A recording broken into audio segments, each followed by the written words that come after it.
Hello children, hope you're all fine and safe at your places. We are to begin with the first chapter of our book Flamingo, which is titled as The Last Lesson, and it is written by Alphonse Daudet.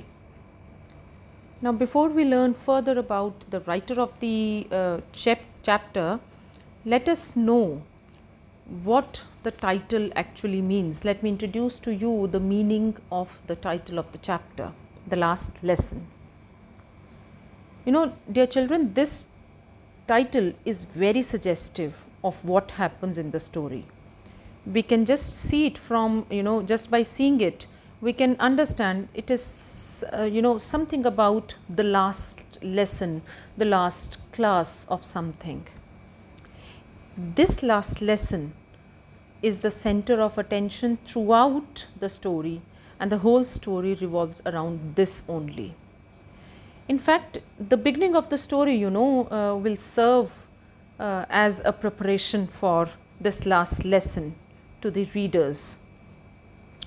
Actually, this story is set in the days of Franco-Prussian War, a war between Prussia and France that took place in 1870 and 71, where Prussians won the war and they took over 2 districts of France. In this district, after they had taken over these districts, they declared a new rule, and the new rule was that in these 2 districts of France which they had taken over, there will be no teaching of French. Instead, there will be teaching of German only. The language was changed. They wanted their language. The Prussians wanted their language. Prussia is in Germany, so they wanted German to be given importance and not French. And one of the teachers in one of the schools of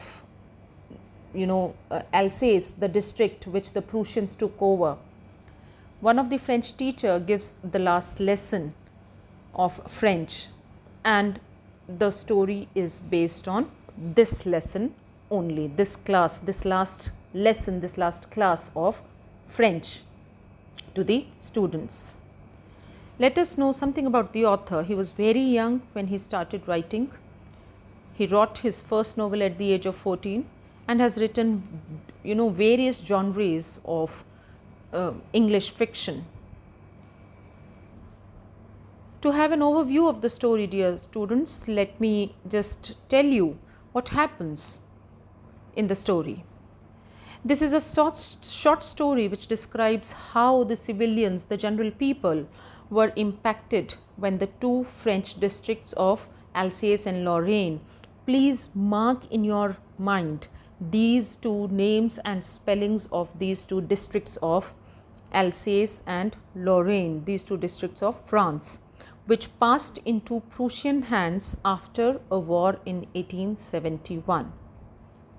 According to the new order, the teaching of French was to be discontinued in schools of these 2 districts, and only German was to be taught. The theme of this chapter is that it relates to culture and language of the nation, the native language. Hegemony of the imperial and colonial power. Since this chapter, this story takes us back to history, 1870 and 71, the Franco-Prussian War. It tells about the dominance of the imperial and the colonial power. It also speaks about the lust for ruling the world and influencing the culture and identities of people and language. It also deals with pathos of the likely language crisis. Pathos means a sad situation. Likely language crisis because the French people will now not be taught French, their own language. It is snatched away from them, but they will be taught German. So a language crisis. Language is an asset, more so in times of crisis. Language is an asset. Asset means something that is very valuable. It is more of an asset in the times of crisis because language unites people in the times of war, during the times of war. Language gives you a sense of unity, gives you a sense of brotherhood. So it is an asset during those times.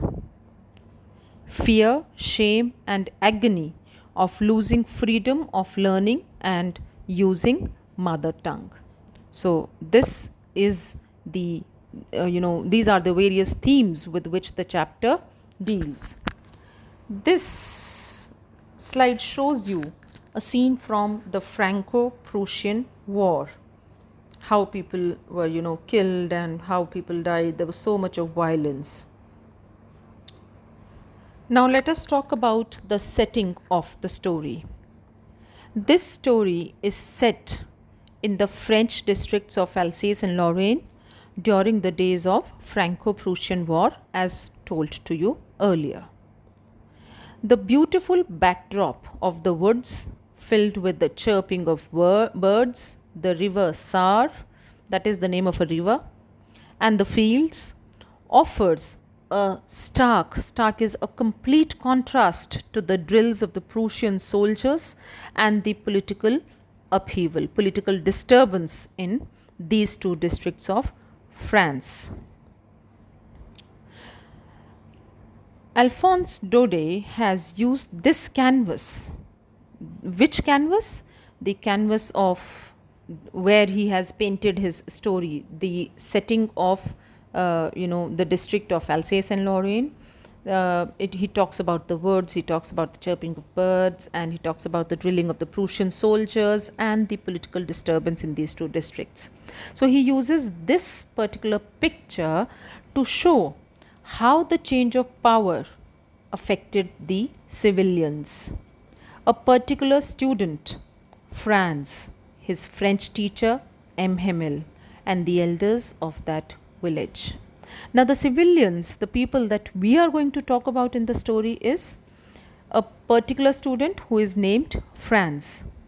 Now the whole story is observed and told through the eyes of a student who is studying in one of the schools in the district of Alsace. It also tells about another character, that is his French teacher, M. Hemmel, and the elders of that village. How does the action rise in the story? The story progresses. The action rises in the story as Franz realizes that something was amiss, something, unusual. Amiss is something strange, something unusual was happening when he crosses the town hall and finds a crowd of villagers before the bulletin board. Now he is coming to the school and he finds that in front of the town hall there is a crowd of villagers, and the bulletin board, they are reading something from the bulletin board, and he guesses from there that something amiss, something unusual has happened. On reaching school, he finds it unusually quiet. He finds few changes that are very out of the way. And on that particular day, he finds that the school is very silent. It is unusual because the school usually had a lot of noise on other days, but that day it was very silent. On entering his classroom, he is surprised to find that M. Hemmel was not his usual stern self. M. Hemmel, as a French teacher, was a stern personality. He was a strict personality, but that day he was not his usual self. He also was a changed person. Before I actually go to read the text and explain, line to line, let me just give you a small summary after this overview and the background of the chapter. This story narrates about the year 1870 when the Prussian forces under Bismarck attacked and captured France. The French districts, as has been told to you earlier, of Alsace and Lorraine went into the hands of Prussians. The new Prussian rulers discontinued the teaching of French in the schools of these two districts.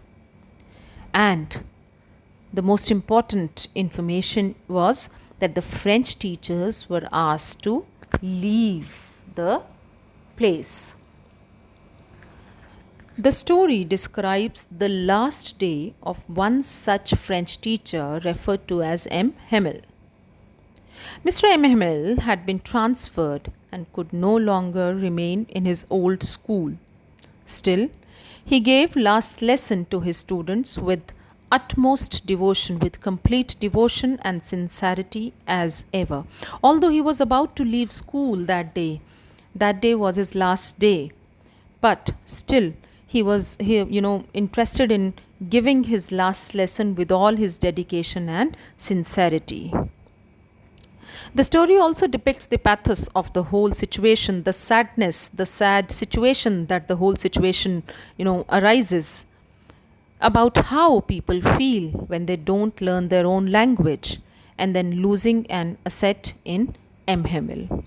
That was the day when the students and the elders of the village realized that it is very important to learn one's own language well in time. We should not delay in learning our own native language. And how losing a very important person, losing a very valuable and precious teacher in terms of M. Hamel, the French teacher. They realized the importance of the person, the teacher, that day. Now, one of his student, Franz, who's a student? M. Hamel, the French teacher student, who dreaded French class. Dreaded is he was scared, he was afraid of French class, and he was also afraid of Hamel's iron rod because he was a very strict personality. He came to the school that day thinking he would be punished as he had not learnt his lesson of participles. Now, the French teacher Hamel had given homework based on participles to be learnt by the students. Next day he would ask questions on participles, but Franz had not prepared the same. So he was afraid of going to the school. Dear children, like the way you are afraid of facing the class and the teacher when you've not done the work. But on reaching school, he found M. Hamel dressed in Sunday clothes and all the old people of the village sitting there. He found there was some change, something unusual that was there that day. M. Hamel, the French teacher, was dressed in some special clothes that he used to wear on Sunday or on other special occasions. And he also noticed the presence of the old people of the village sitting there to attend the lesson, to attend the class. And later he learnt it was due to an order on the bulletin board. That was the first day when he realized for the first time that how important French was for him. But to his sadness, it was his last lesson in French. The main theme of the story actually is linguistic chauvinism. Now, what is linguistic chauvinism?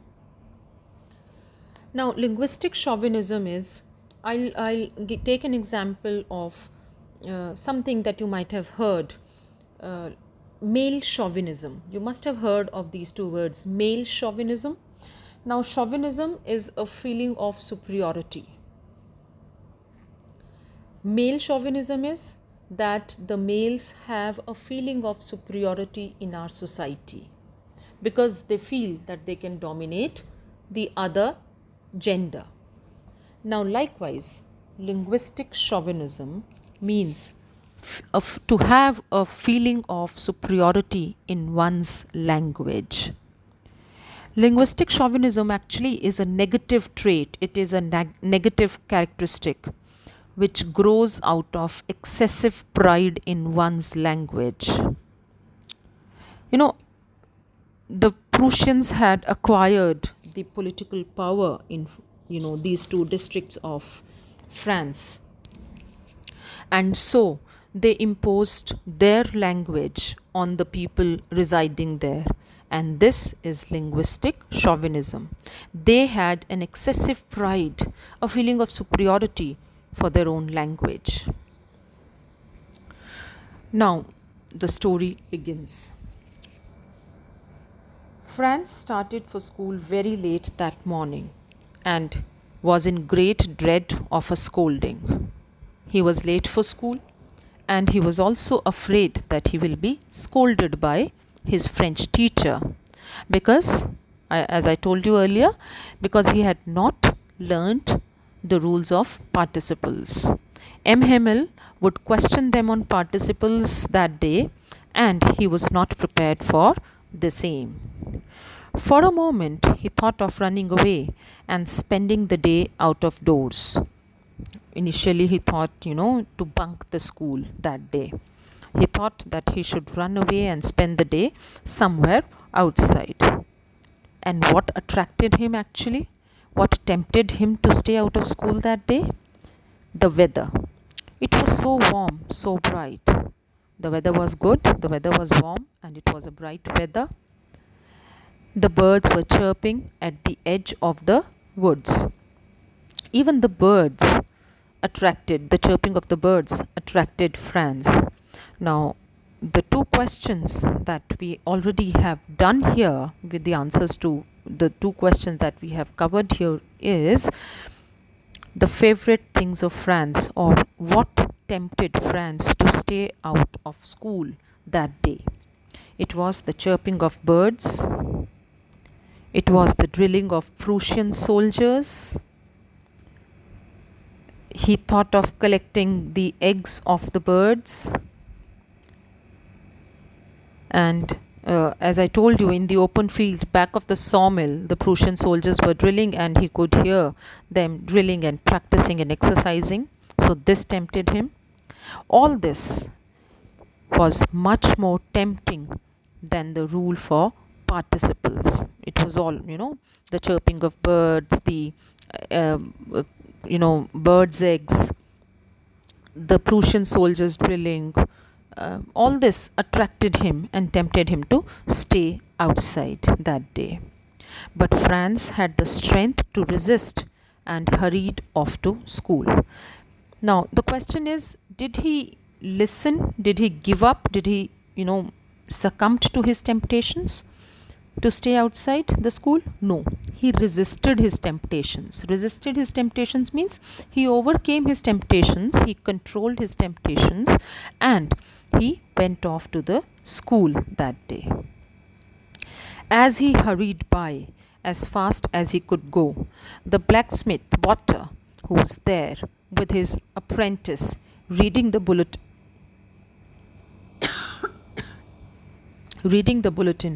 called after him, "Don't go so fast, bub. You'll get to your school in plenty of time." So, this blacksmith, along with his apprentice, was reading some information from the bulletin board, and they asked Franz, this student, to not hurry to school because they thought that he had plenty of time because that was the last day. When he passed the town hall, there was a crowd in front of the bulletin board, he noticed, and for the last 2 years, this is an important line, for the last 2 years, all his bad news had come from there. The lost battles, the draft, the orders of the commanding officer, and he thought to himself without stopping, what can be the matter now? Now, for the last 2 years, all the bad news had come from that bulletin board. Whatever information was there for the people, for the civilians, it was pasted on the bulletin board to be read by the civilians, by the residents of Alsace. Now, every time because of the war, it was a bad news, whether about the lost battles, or about the new draft, the new orders, or the the new rules given by the commanding officer. And now he went on thinking as to what could be the matter now. Now, when he reached the school, he noticed, usually when school began, there was a great bustle. Bustle is a loud noise. There was a great noise which could be heard out in the street. And what all noises was there? What all kinds of noise was there? It was the opening and closing of desks. Another noise, another sound of lessons repeated in unison. Unison together. The students repeated the lesson together after the teacher, and so this noise was a great commotion. It was a great disturbance. Very loud, with their hands over their ears to understand better. So they spoke very loudly and together. And the teacher's great ruler rapping on the table. So we've in this paragraph, in this slide, from the slide, we get to learn three kinds of noises that came out of the school, which makes a short question, dear children. It was the opening and closing of desk, lessons repeated in unison, which were very loudly spoken by the students, and the rapping of the ruler by the teacher on the table. So these are the noises: lessons repeated in unison, teacher's ruler rapping on table. But now it was all so still. He had counted on the commotion to get to his desk without being seen. But he had thought that without being seen without being noticed by the teacher, because of this great noise that was usually there in the school, he would get to his desk, he would go to his seat and sit down. The teacher would not notice him. But now it was unusual. There was no noise. The whole school was very quiet, very peaceful, very silent. It was as quiet as Sunday morning, as if it was a holiday. Now, he had depended upon the commotion. Commotion is the great noise that came from the school daily. So he depended on that great noise, that he would be unnoticed and by the teacher, and he would get to his desk without being seen by the teacher. But of course, that day everything had to be as quiet as Sunday morning, and he had to open the door and go in before everybody. But he could not depend upon the great noise that day. He could not depend upon the loud noises, loud sounds that came from the school every day. He had to go through the door, he had to open the door, and everybody could see him. But nothing happened. Mr. Hamill saw him and said very kindly, "Go to your place quietly, little Franz. We were beginning without you." And he was very surprised the way Mr. M. Hamill did not scold him for being late to the school. In fact, he was very kind and very polite that day. Very softly he said, "Franz, you go to your seat, and we were just about to begin with the class without you." He jumped over the bench and sat down at his desk. He saw his teacher had put on his beautiful green coat, frilled shirt, and the little black silk cap, all embroidered, that he never wore except on inspection and prize days. Now he noticed, as he sat down on his desk in the class, he noticed that his teacher M. Hamill was unusually dressed that day. So this is again a short question. What all he was wearing? You have to remember this: beautiful green coat, frilled shirt, the little black silk cap, all embroidered.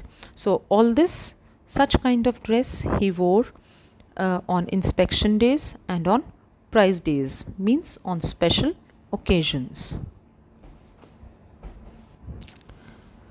But the thing that surprised him most was to see on the back benches that were always empty. Now, what other things surprised him that day? Till now we've seen the school was very quiet. It was not noisy as it was on other days. Second, we've seen M. Hamill was kind, soft and polite, and he was dressed as if dressed for a special occasion. Now, the third change, the third unusual, the third strange thing that he noticed was that the elders were sitting on the back benches. These back benches in the class were always empty, but that day they were not. The village people were sitting quietly like the students. Who all were there?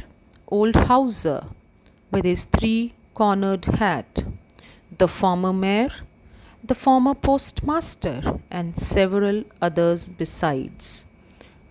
Other than all these people, there were several other, villagers who came to attend the class. Everybody looked sad, and Hauser had brought a primary book. Primary is, the basic book for something, a primer, elementary book, something that we study when we are in our lower classes, kindergarten classes, primary classes. So he got a primer, thumbed at the edges. It was folded at the edges, and he held it open on his knees with his great spectacles lying across the pages. So he was very serious and wanted to gain everything that day. Mr. M. Hemmel mounted his chair and, in the same serious and gentle tone which he had used to him, said, the way, the gentle way with which he welcomed Franz for the class that day, in the same gentle tone, in the same serious tone, he said, "My children, this is the last lesson I shall give you." And then he tells the reason for the same. The order has come from Berlin to teach only German in the schools of Alsace and Lorraine. The new master comes the next day. From tomorrow, the new master will be there and there will be no teaching of French. So that was the end of French language. On that day, the villagers had also gone to school to regret for not learning more and thanking Mr. Hemmel for his faithful services for 40 years in the school. Now that day, all the villagers wanted to pay their respect to the honorable teacher, to honor the French teacher M. Hemmel for his continued services for 40 years at a stretch. It was his last lesson, and he had hardly learnt his own language. Now, as soon as Franz got to learn all about all this, as soon as M. Hemmel declared that that was the last lesson that he would be giving that day, Franz realized that he had hardly learned his own language. He had not even learned the basics clearly. It was not possible for him to read and write his own language, he thought. And he thought very sadly of his carelessness. He thought he was sad to realize that he was very careless in not learning his own language well in time. Moreover, he was worried about not learning his own language in future also, because it was banned. The teaching of French was banned in that school, in that district. As Mr. Hemmel began the class, he told the students and the villagers that it was his last lesson, as the learning of French will be stopped in the school and the next master joins them the next day. Franz was unable to tell anything about the language, as he had not regularly attended the class and was feeling sorry for this. He regretted that he had not been, learning his native language, and he had not been regularly attending the classes. M. Hemmel reminded the students about their mistakes and said that they should feel sorry for not learning. He also told the parents for the misunderstanding of their wards, for not sending them to school regularly. Finally, he blamed himself for the loss of their learning.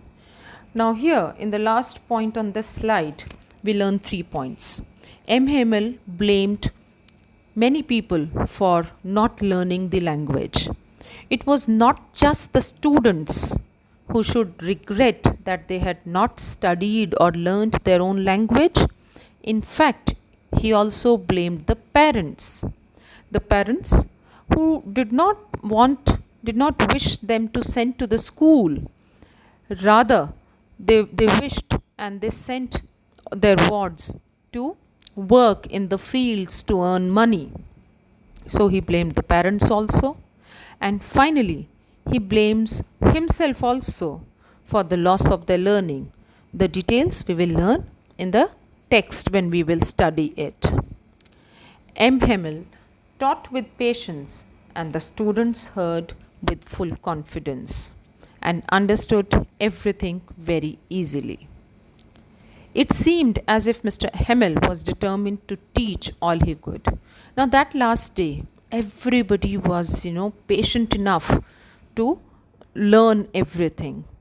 The students learned with full confidence, with all dedication, with all determination, and the teacher taught with all patience.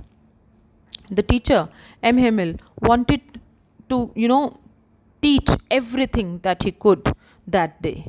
He taught grammar, he taught writing, he taught history and alphabets respectively.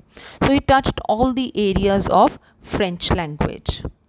The students responded his teaching positively.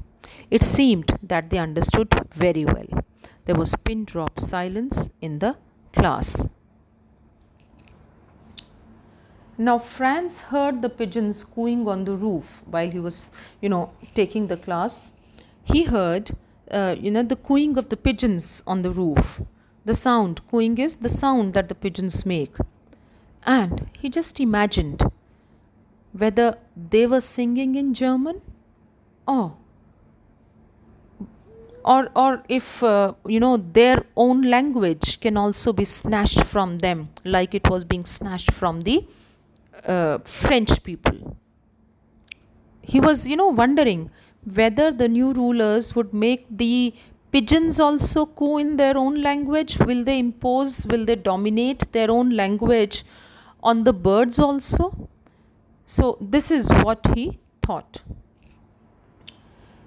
Mr. Hemmel told them about the importance of language and finished his lesson. At midday, the church clock rang by. Then it was time the Prussian soldiers entered the school. Mr. Hemmel hopelessly stood from his chair, took a piece of chalk and wrote on the blackboard in bold letters, Vive la France. Vive la France means long live France. At last Mr. Hemmel could not speak any word further and stood against the wall, pointed with his hand, School is dismissed. You may go. Now his, he was his throat was so much choked because of the sad reason that this was the last lesson. He could not speak any word further, and he just made a gesture to say that the school is dismissed, school is over, and the students may leave.